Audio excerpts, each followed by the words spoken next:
सावन से आइल बाड़ू किस्मत लिखा के। सुन तर गइलू पांडे जी के चुम्मा चिखा के।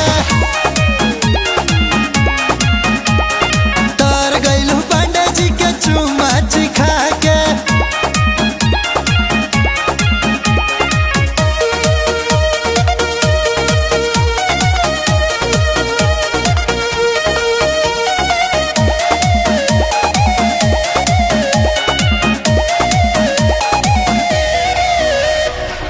डॉलर में होते मेरे खर्चे हैं, यूके में भी मेरे चर्चे हैं। हाँ, डॉलर में होते मेरे खर्चे हैं, यूके में भी मेरे चर्चे हैं। फूल गेना से कमल के फूल भइलू, बोला कितना से काका वसूल कइलू। लोग पागल है मेरे ही प्यार में, भीड़ लागे जब निकलो बाजारों में। जान ले तारू जनता में जलवा देखा के। भुला गइलू का तर गइलू पांडे जी के चुम्मा चिखा के। तर गइलू पांडे जी के मुँह चिखा के।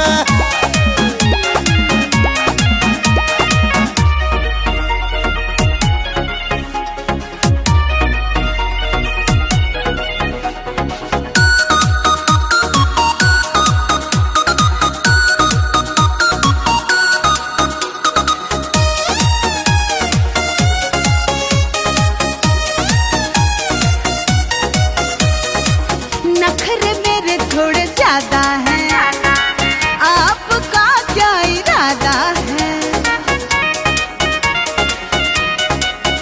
हाँ, नखरे मेरे थोड़े ज्यादा हैं, आपका क्या इरादा है? खुलल तोहरा ला दिल के दुआर बाटे, चिंटू पांडे भी कब से तैयार बाटे।